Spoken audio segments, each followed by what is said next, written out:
Welcome back to the Weather Centre, everyone. The first big winter storm of the season is still affecting the country with two cold fronts associated with it.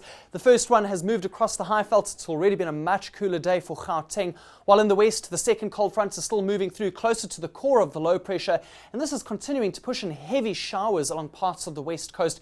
We're going to continue seeing some wet weather in the area tonight. Showers are moving further into the interior of South Africa, affecting the northern, eastern and western Cape as well.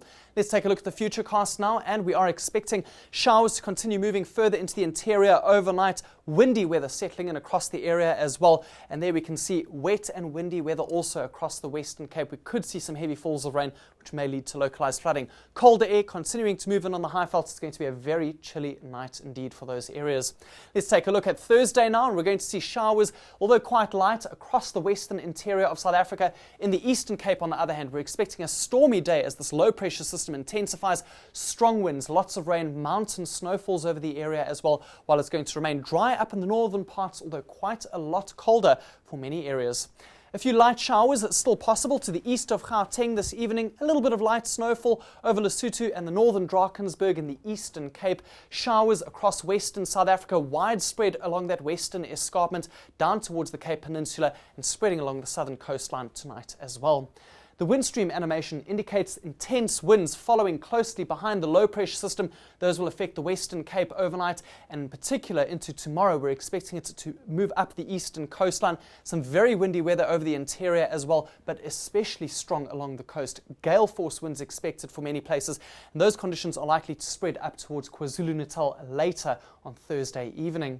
The South African Weather Service has issued 3 warnings for this evening. The first is for the continuation of heavy rain over many parts of the Western Cape where localized flooding may also occur. And the second is for gale force winds between Cape Columbine and Cape Agulhas. Winds may exceed 65 kilometers per hour. The final warning is over the same area for high seas which are possible between that region, and we could also see wave heights reaching in excess of 6 meters.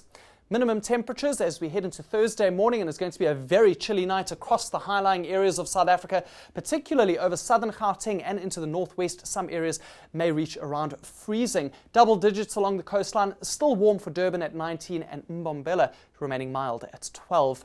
Tomorrow is going to be quite warm over the Lowveld, where temperatures will reach the upper 20s, perhaps even low 30s for the Kruger Park, but a much colder day through the central interior. Bethlehem, 9 degrees your maximum temperature, 14 in Johannesburg. We're expecting 10 degrees for Daar, 6 in Sutherland. We're expecting mid to lower teens along the south coast. Let's look ahead to Friday, and it's going to remain cold for almost all of South Africa. Showers along the east coast of the country, and it's going to be a very frosty start to the weekend over the central parts of South Africa, although afternoon temperatures start recovering.